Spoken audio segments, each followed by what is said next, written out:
Well, welcome to Topeka Insiders, episode number 5. Today, I have the honor of having Kevin Wilson on here. Kevin, good to see you today. Oh, thanks for having me. Honored to be here. Awesome. If you guys don't know Kevin, I'm gonna introduce him a little bit here, and he's the founder and owner of professional martial arts here in town. One of the best kept secrets here. There's many martial arts school here, but professional martial arts is definitely one of the best. And I had the privilege of training with Kevin for a few months, and he taught me some valuable lessons. Kevin, thank you for having me. Thanks for having me. It's a pleasure. My pleasure. Awesome. Kevin, hey, for the people that don't know Kevin, can you tell us a little bit more about the martial arts that you practice and you teach at your dojo? Yeah, I originally started at the university here in town under the instruction of Mr. Ronnie Moore, and then after taking classes there at the university, I had a partner that also trained with him. We opened up our own school. That was professional martial arts. That was in 1997. We primarily brought up an Okinawan Shorin-ryu karate, which is great. I love, but we've also sprinkled in some judo and some jiu-jitsu and some arnis and some different things to kind of create a well-rounded, not only self-defense, but just general training platform. But my primary thing is in Okinawan Shorin-ryu, and I said 97. Yeah, that was right. Yeah, I was going to say the early 2000s, we met a gentleman by the name of George Dillman, who taught a lot of pressure point theory. He was out of Pennsylvania. He actually trained and worked out with Muhammad Ali, which was cool. And he actually bought Muhammad Ali's camp, and we went up and trained at his camp every year there for a long time, and trained in the champ's place, and it was really cool. So it really kind of took our martial arts to another level as well. So that's awesome.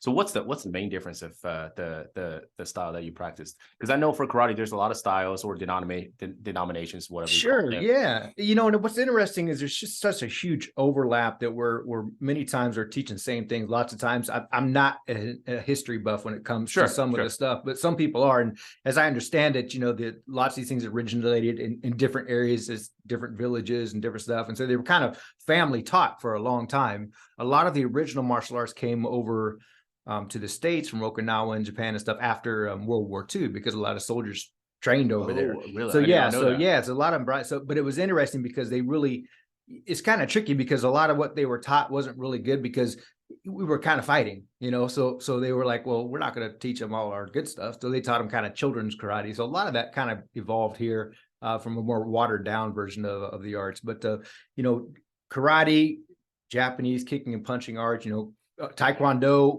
Korean kicking and punching art, judo is more of a throwing art, and jiu-jitsu more of a, ground fighting and stuff. But what I really found is we have an Aikido program at our school too, which teaches similar but different things. Martial arts in general, I always look at it like this. We're all teaching different slices of the same pie.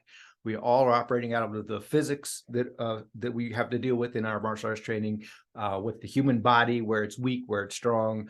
As an Okinawan practitioner, we focus a lot on kata work and sparring and some weapon stuff, and it's a lot of fun.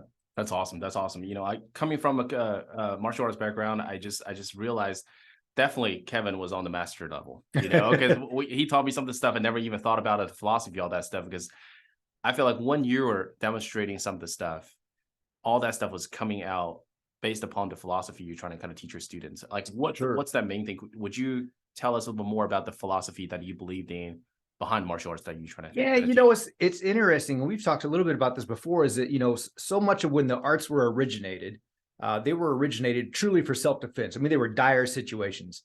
I'm fortunate when I teach, I get to teach from a different level. I teach from a level of we're trying to learn, train, grow, build up our body, build our minds. I don't usually walk around in fear of my life when I'm just going about my day-to-day business, right? Right. So it's nice. It's kind of a double-edged sword, because in some ways, I even wrote about this in a book that I've got coming out. But I kind of say that it's like this: if you really want to advance your training, you almost need that external life and death motivation, and it's hard to attain high levels of true martial arts without it. But we can also be thankful that we don't have to do that. So it's kind of a double-edged sword. Yeah, it's tricky, but I'll take this side of it. But certainly pushing yourself, self-discipline is a big part of what you do. And what I love principles, and I love taking the principles that martial arts is just a medium for teaching and for growth. I'm a teacher, but I'm also a forever student. So I'm always learning, I'm always growing, and martial arts is a great medium for that. It's a great medium. I teach kids classes, and it's going to be a little bit different focus as far as their development that is in the adult classes.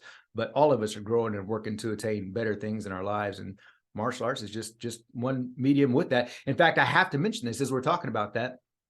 When my children were young, I got them started in piano lessons, and my wife and I were obviously very naive to what it took to learn the piano, because we decided we would take lessons too. Right. We had never had music, so we said, well, we'll do it with our kids. That'll be fun. That'll be great. The kids picked it up really fast, really well. I struggled with it, but eventually I got kind of decent. And my teacher, she told me, she said, Kevin, you've only been playing for this period of time. She goes, you've actually hit this kind of level. You shouldn't be able to play this good right now. Not having any music before, you shouldn't be playing that good. I don't want to discourage you, but you shouldn't be playing that good. But that's what I told her. I said, well, you have this sheet music, and I just treat it like I would a kata in my martial arts training. We have a tendency to, when something gets hard, we like to not do it as much and do the things we're good at. Right. Right. Kata is the same way. I said, so when I get a difficult part of the song where normally I would want to like skip over it or not gonna do it, that's when I double down. I'll do it like 50 times for that every time I do the song. So there's a lot of principles that I pulled from my martial arts training that I took into my music.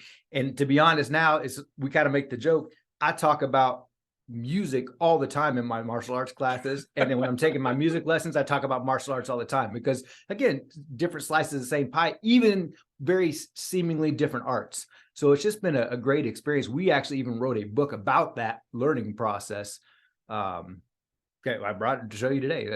Absolutely. Yeah. We're gonna get into it. So this book right here, Kevin actually put a lot of that the principle and philosophy into this book, and I had the honor of getting one of the copies. More than welcome to reach out to Kevin for this book, and tell us a little bit more about this book. It's interesting because we kind of set it up with an analogy of kind of this hallway, and it's analogous with life. At the beginning of the hallway, we're born. At the end of the hallway, it's our eventual death. We none of us are escaping that. But along the way, there's 10 doors. It's called Difficulty Demon, and it talks about why that came up that way in the book. But the concept is simply this. We spend our lives walking through our own hall, and sometimes we come across different doors in our lives. And we broach the human condition in the book. We talk about the demon of anxiety. And when I say demon, I don't mean demonic, like angelic or demonic, like difficulties stuff. And stuff. Yeah, just different challenges. And we call them difficulty demons because it talks about why we said that in the book. But we have anxiety, we have worth, we have guilt, we have control, hierarchy, demon of growth, all these things. And in life, sometimes we get so paralyzed by opening those doors and embracing what's on the other side, or that we let those demons control us, that if we don't ever do that, we essentially just realize if we turn around and look back, all we've done is arrive safely at death if we never had those experiences. Right. And we got to miss the point. Right. So in the book, we open the doors and we learn from the challenges. It's a kind of a fiction story of this character traversing this, but opens the door and figures out and it's got tool takeaways. How can I learn to deal with my demon of anxiety or my demon of worth, all these different things. But there's kind of a little bit of a martial arts and a music undertone, just a little bit, because I co-wrote it with our piano teacher. So it's kind of a fun experience with that little bit underlay of the arts in there as well. So it's really, I was really pleased. I always say that I can brag about it because I can say the good parts my co-author wrote, but we really were pleased with the project, and we've gotten a lot of great feedback from it. So it's a fun look at how we can just embrace things and get comfortable with being uncomfortable. I saw our mutual friend SJ Hazim. He just did a post. He said something about he was doing something, and he said, "I'm getting comfortable being uncomfortable." And I said, That's great. I said, I'm speaking in St. Louis this weekend. And that's what I told him. That's one of the main points of my presentation this weekend, is just that very concept. Because if we can do that, then we can really experience a lot more and just really grow. Really, that takes a lot of courage to do that, right? It does. Yeah, and then it just oftentimes, like, Kevin, like, I remember training as a karate guy growing up, and karate, like, we practice different katas and all that stuff, right? Mm-hmm. I mean, I don't know if audience don't know, kata is the formats, or the formality we train to perfect all the moves and stuff. We always start from one origin, one spot. Mm-hmm. You do all the moves, and you always come back to the same spot. Yeah. Right. Yeah. So if the person missed all the middle stages, as if that person never moved. Right. Yeah. right? Yep. And then sometimes like those moves are phenomenal. Like if you see one person doing those moves, like, man, I don't think I can do that. Yeah. But all those moves all stem from like punching, kicking, Yep. basic stuff, and then you Yep. add more to it. Yeah. And over time, Yeah. you can finish something like that beautiful. You know, it's just, even as you're saying that, I made a point to, I think it was in the book Slight Edge by Jeff Olson, I think it was. I don't know if you've read it or not. I have not. But I have not heard of it. I just recently finished, and one thing he said in there, I made a point to go and share this in front of the piano teacher with my children, is in the book. They said they did this study of, it happened to be violin players, and they had, you know, some violin players that were male, some that were female, some that were black, some that were white, some that were rich, some that were poor, and they had all these different demographics. And they said that a lot of them got good. And they said, but the ones that got great, they said there was no common thread between all the different groups outside of the fact that they all had 10,000 hours of practice in. That was the only determining factor to determine whether they were going to be great or not, was 10,000 hours of practice. They said, and basically, it's one thing I talk about all the time, there is no circumventing the process. You've got to put in the work. It's funny that 10,000 shows up in our book by Grandmaster Shoshin Nagamiti that we study. He says, in order to master a kata, you have to practice it 10,000 times. And I told the students that, I said, so if you did it once a day, that's close to 30 years that you would take to master that kata. I said, which is great, because you could do it twice a day, and then now you got 15 years old. It's kind of in your control, you know. He's a great math guy, by the way. You guys ever found out? If you have not had a chance to check out Kevin's dojo, you have some really good players, right? Really good karate players. We are, what do you call them, players? What do you call them? Practitioners? Practitioners, students, yeah. Students. Yeah, I mean, it's we have a good people that come, they work hard, but I say that, but we have fun too. You know, I mean, we really are kind of, I'm sure you experienced that, and we're a family unit. Yeah. You know, yeah. We just really, you know, there's no judgment. We just work on getting better together. Right. So that's what I love about it. You know, well, it was very good atmosphere. I feel like this is something that I wanted to promote for you as well. You know, we've been friends for a long time. Kevin, yeah. And I feel like this is something that more people should know about it. Because I think a lot of these martial arts came from Japan. Mm-hmm. And in Japan, all these schools would make these programs mandatory. That you have to right. go through karate. Oh, sure, yeah. You have to go pick one. Like we have basketball right. stuff here. It's yeah, kind of yeah, the same thing, sure, but to train their minds and stuff like that to kind of make people tougher. Kevin, before we came on live on this show here, you were mentioning that you got invited to this phenomenal program, and you were invited.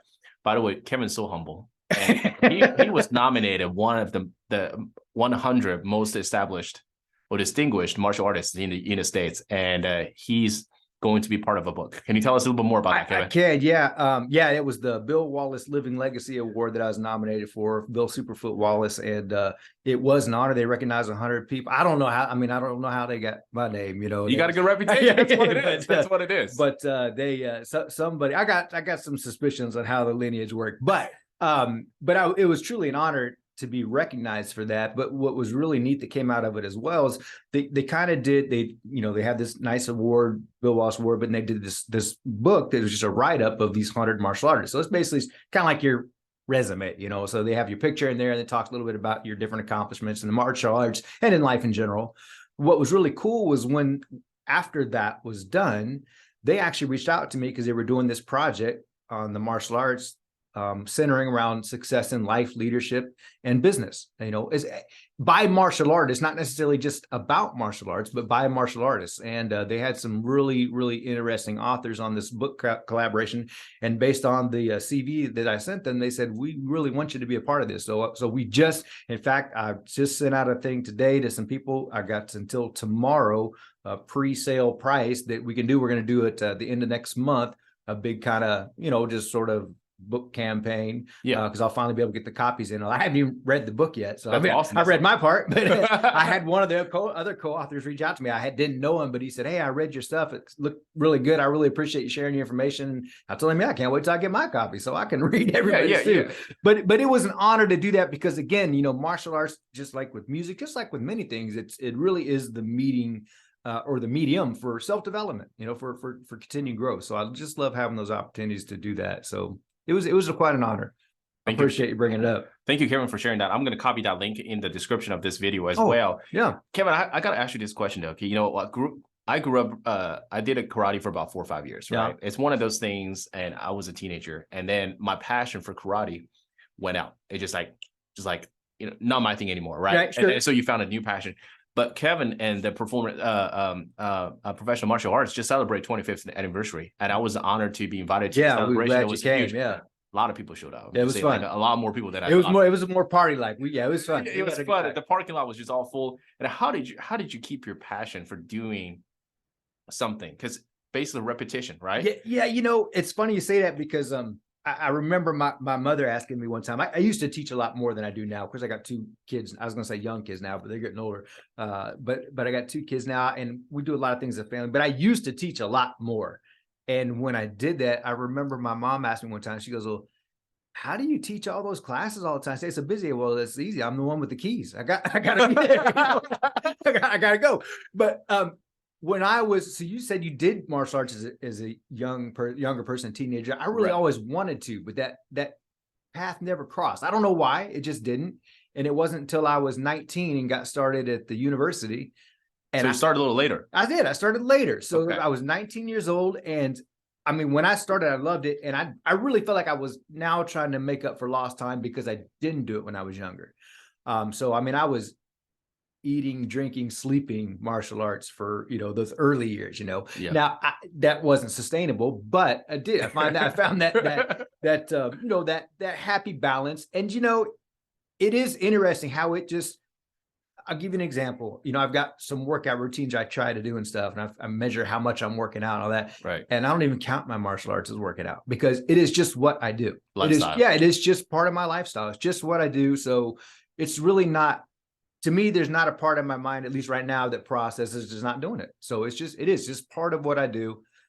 So yeah, that's how it sustains. That's how it continues. Cause it is just, it's woven into my fiber. It just really is. That's awesome. I mean, that's why Kevin was one of the masters in the States as far as martial arts go, because he incorporated all that stuff into a lifestyle, which is a level a lot of people like really desire to achieve, Sure. Yeah. And then just that Topeka, people say that it's a big town, it's a small town at the same time, but we have people like Kevin here in town. Like I just want to, like, before we started this, I just told Kevin, we want to use this platform to kind of really showcase some of the hidden gems we have here in Topeka. Yeah. I mean, you're doing something phenomenal for these kids. I mean, and maybe one of these kids that went through your dojo, maybe 10 years down the road, they'll be like, wow, that one lesson Kevin taught me. Yeah. You never, those are the immeasurables for sure. Those are the intangibles. And in fact, even as you say that, we were a part of a 5-year weed and seed grant. And so they brought in at-risk kids, geographically and economically. We worked with them. We had, in the area where we were at, the very first day we offered that, we had like 20 kids show up the first day. So it was like obviously something they wanted to do or were interested about, but for whatever reason, maybe myself as a kid, for whatever reason, that path never crossed, but it was available to them. And we had a lot of kids come through that. And yeah, we never know. We had one kid that he went on to get his black belt with us through that program. And he's getting that age now. He's working a lot. He hasn't been in classes lately because he's working a lot, but he was with us for a long time, and he'll be back. I'm confident he will be. Right. But yeah, you never know the impact that teachers can make, and that's I don't take that lightly. I would often get complimented by parents talking about patience with their own kids and understanding and really work with them. And while I appreciated that, I never realized how much it meant until I had my own kids and put them in programs and stuff. And I would see, people working with them. And it is truly a gift and an honor to be able to work and be responsible for helping mold your child. In fact, I'll even tell parents sometimes, like, what's going on at home? And I said, well, let me tell them about this because they hear it different from me because I'm not mom and dad. So I'm gonna tell them the same thing you said. See, I'm learning something new like every single time I talk to Kevin. So that's something I didn't even know that you would have take on. Yeah, it's great that's because again, there's we all like to think going back to the book, we all like to think that we're unique, and we are. But guess what? We all got the same problems, just in varying forms. We all do. And the problem we run into is sometimes in fact, we talk about this in the book. Anything that we do, even martial arts, whatever it is, we can be growing. I actually have a thing where I talk about it. You have the quit point and anything new that you do. So it's like this curve on a graph. The curve goes up in the beginning. When you do something new, it's great because it's exciting and it's fresh. And so you're motivated. If you take martial arts, just for example, you start practicing, you see yourself getting good really fast. Right, it's great. right, yeah, right. I'm doing great. Yeah. But then that starts to taper off some. Now, mind you, it's still trending upward. Yep. But you don't see the same results. And there's a magic spot on that curve. I just call it the quit point. That's when people will quit something and they'll go do something else to get that endorphin kick right back from the beginning, from that new fast, rapid improvement. But if you can push past that quit point, that's when the magic really starts to happen. And it's something that we all grapple with. And what happens is that point, especially, is unfortunately we are always present to our own progress. My daughter, she does a ballet at Kansas Ballet Academy here in Topeka. And I used to go sit and watch her classes, while I'd take her and I'd sit there and I'd just watch her class. And then, by the time I would drive home and come back, it was just easier to wait there. Right. So I would watch her. Well, then when COVID hit, they didn't let anybody in the building. When they finally started having class again, it's like, okay, we're going to have the students only, no parents come in. They were just trying to limit the amount of traffic in the building. So she was going to classes, and a year had passed that I didn't really get to watch her train. And it was just like a different person. I was like, oh my gosh, she really got good. But if I'd been watching every class, I wouldn't have seen that same progression, that same transition, because I'm just always was present to it. Yes. And we can't not be present to our own progress because we're always around ourselves. Right. So anything that we do, we just have to know that we are trending in a favorable direction, even though we don't get that. If it's something that you really want to, do more long term. So all of us grapple with the same thing. So whatever it is we're trying to do, you just got to stick with it, keep going, and know that in the end, we're getting better and better. That's what golden nugget Kevin just shared with us. I mean, it's for anything I tell myself, as like, I had to spend years to kind of overcome some of the challenges where to realize that if you're working at something that's difficult to you, sure, right, it's going to be however much you work at it, it's going to be however much easier it's becoming. Of course. You just have to realize that. But most of the time we're caught in the moment. We don't realize that. We don't realize it. Right. We don't realize it. Like before I met Kevin, I thought I was a pretty good karate player. Until I met Kevin, I was like, I was nothing. And he shared so many perspectives with me. It's like, that's kind of you. one of the things about martial arts is like you're sharing from a different perspective, a different style for karate. Oh, sure, yeah. Oh, you move your hands this way, right, this way, you kick that way, right. That was something that never thought you could actually do that. Yeah. It is, and that's what I say. And open-mindedness. Well, that's the key thing, and and I won't say all martial artists are like that. Sometimes it's tricky, but that is there was a gentleman I trained with did some pressure point stuff. Another guy did it with Wally J. Oh, I remember you did that on me. It was it hurt a lot. Yeah. If you do it right. But they would all train together and teach each other stuff, and they'd do these big seminars, and they say, well, so and so's teaching your stuff, so and so's teaching your stuff, and they would go, yeah, we call it sharing. Like, come on, like that's how you get better. I'm going to take this, and sometimes we get closed-minded, and we think that. I was just sharing in class last week. We had a couple of new students just join our program last week, and I was just telling them that I love those white belt moments in my own life when I get to go back and feel like a white belt all over again, because that means I'm really growing somehow. That means I'm really, if you feel like you're doing it all great, then that's right. You need to grow. As you say that, I had come up with this quote to kind of get comfortable. We were talking earlier about just the fact of being comfortable with being uncomfortable. If we could just kind of learn that. And, sometimes we see where we're at and what we're going through, and it's hard, but we have to give ourselves value, know that on the path, and you can say happiness or success, whatever it is, but on the path to happiness, a life without hardship and sacrifice isn't measurable or appreciated anyway. So we need to be in those trenches to give the mountaintop higher value, but that's a hard thing to see when we're in the trenches. So we have to remind ourselves of that when we're down there, so that we can get through that, because we all go through it one way or another, something, Right. Wow. What speechless. But I mean, the stuff you share with me, just like, so many valuable things you just like coming at me. It was just phenomenal. And Kevin, share us with what about the classes that you're having right now? Like what timelines, or like what days are you looking for students and stuff? Like, Yeah, I mean, we're decently full, but we can always squeeze in a couple more probably. And we teach Monday, Wednesday evenings. Okay.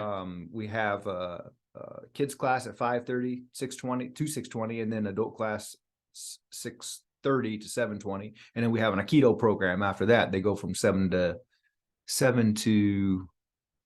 to 9. Excuse me, yeah, 7:30 to 9. So, yeah, and it's just, it's so funny because I told you we just had 2 new adult students, and they came in.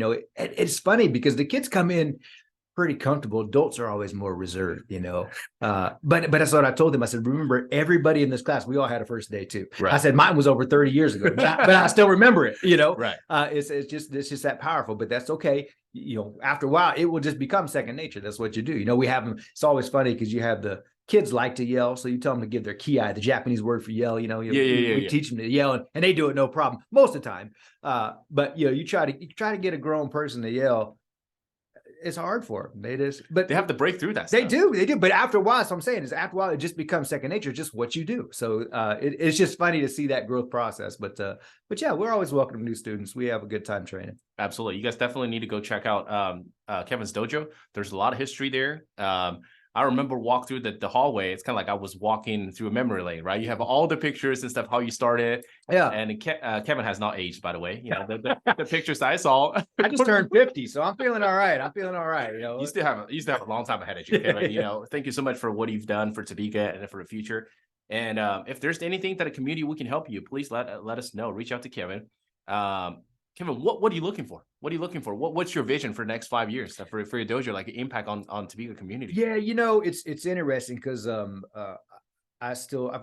we even met Ruben West, my co-owner, and he goes out and speaks all over the world. He's another legend. Hopefully, he speaks all over. In fact, I'm gonna see him this weekend in St. Louis. It's been a little while since I've seen him, but I'm gonna see him. We're both speaking at an event. Oh, tell us about that. And so what this woman that I know is putting on this event in St. Louis, and I'm going to speak about it because a lot of times I'll come in. It's so interesting because I teach and I don't want to get a lot into it now because sometimes it's hard for people to talk about. But when I went into business for myself years ago, I realized I had a degree in business administration, and I started this medical staffing company, and we would staff ORs when they were short. This was many years ago, so before COVID or anything like that. Sure. But we would I wanted to make sure that we set the company up so it was successful, it was profitable, we were maintaining stuff so we could hit payrolls. We didn't want to go under. And what I realized is while I was doing all those things that I could for my company, I wasn't doing those for me personally. That personally, financially, I was in a really bad spot. And so my wife and I set some pretty ambitious goals on how to improve that, and we hit them. And so I spend a lot of time now speaking on personal finance strategies and different things. But much like what Ruben does, a lot of what he teaches as far as he pulls from his martial arts stuff. And a lot of what I do from personal finance is the same thing. It's just some core principles, some core foundations that we can use to have real success in something that we want. And so I'm a big advocate of teaching personal finance because I realized I didn't have personal finance as an education component, and I had a degree in business. So I think that was I think I forgot that class. Maybe we should teach them. If we're going to send people out into the socioeconomic society, maybe we should teach them a little bit about socioeconomics. So I spent a lot of time. So I've done a lot of that outside of Topeka. I'm looking, and I continue to, but I'm trying to look and see if there's ways I can bring some more of that inside Topeka as well.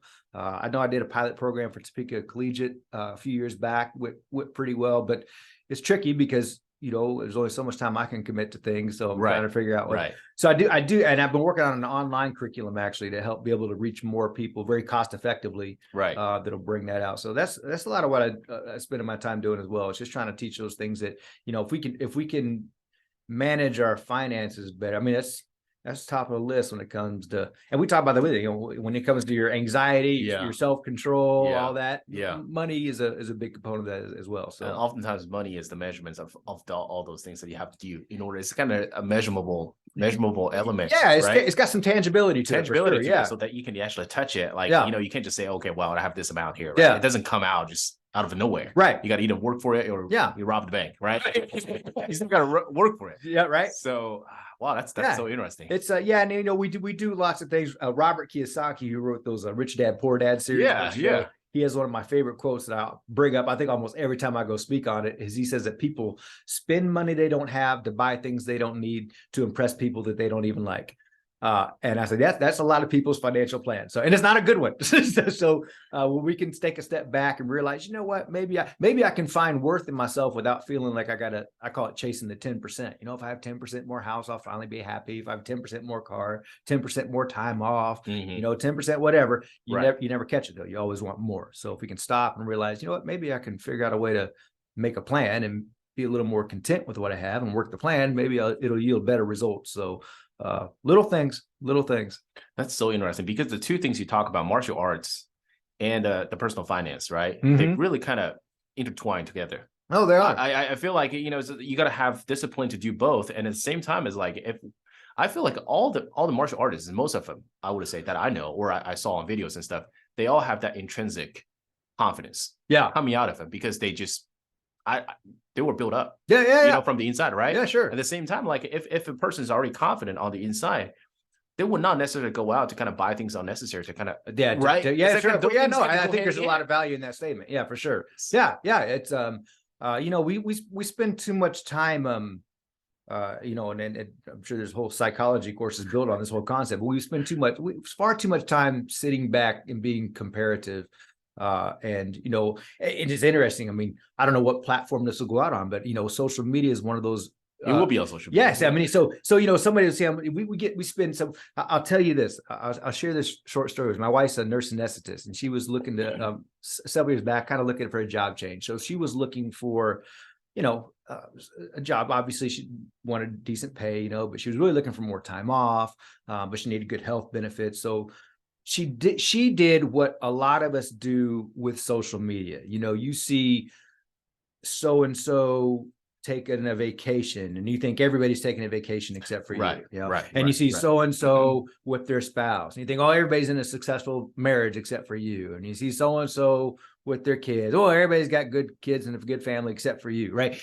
And it's not the reality though, because it's just like my wife. She found this one job and the pay was really great, but then the hours were terrible and all that. And this other job had great benefits, you know, health insurance, but then it had terrible pay. And she put in her mind that she was looking for this one job that had each of those great things all in one job. And I finally had to tell her that job doesn't exist. Just so you know, it's not out there. Right. You need to figure out, you want better hours and all that. That's what you need to go after. And this is the same thing with the social media. We spend a lot of time really measuring ourselves. I mean, to a damaging point, I think sometimes thinking that what we do to ourselves in our own mind about what we perceive on social media, you know, we feel like, oh, we're coming up short, whatever. Yeah, forget all that. I mean, just recognize it for what it is. You know, nobody's putting their bad stuff on social media anyway. You know, it's all highlight reels, right? Yeah, exactly. I mean, it's like, you know, it's like everybody's a great person at their funeral. You know, it's the same thing. You know, that's true. That's true. Yeah. So you know, we just have to realize that you know, really that kind of the internal reflection and that self-discipline you're talking about. If we take the times and really just do that and be confident and comfortable and know that, you know what, I heard somebody say something one time. I loved it. They said, be you, everybody else is taken. And I loved that. That stuck with me for a long time. I was like, that's just great, because we all oftentimes will think of, wow, man, if I could just do this, if I could just do this. And we tend to give value to things that are extrinsic from us simply because they're extrinsic for us. We're not familiar with it. Right. As soon as you become familiar with it, it's kind of like chasing the 10%. As soon as you become familiar with it, now it's not foreign or extrinsic. So you don't perceive it as value. But somebody else goes, oh, wow, so-and-so does this. That's great. Well, yeah, but if you did it too, then you'd just be right there with them. It's right. You wouldn't feel like it's great when you're in it, because it's just what you do. You know, so I said about martial arts, this is what I do. I don't, you know, it's just part of my life, part of my fiber. I rarely even think to talk about it when I'm out with people, because it doesn't even seem relevant. You know what I mean? But it's just what you do. So I guess what I'm saying is I don't necessarily see that value as a martial artist, because that's just what I do, you know. But somebody else will go, oh my gosh, you're a black belt. Yeah. Been a black belt for a long time. That's not a big deal, you know. Since 19. Right. Well, this is such cool stuff, Kevin. We need to do this more often. I agree. Just the stuff that Kevin just shared with me, which is, I think, a lifelong lessons I can always kind of hold on to. Well, you know? I appreciate you having me. It's always good to visit with you. Yeah. We'll talk more sometime, Kevin. Yeah, so hopefully you guys enjoyed this episode. And if you guys have any more questions, want to just visit Kevin, his dojo in person, feel free to reach out to him. I'll copy his information in the description. Kevin, sounds great. Appreciate it, sir. All right. Thank you. Thank you.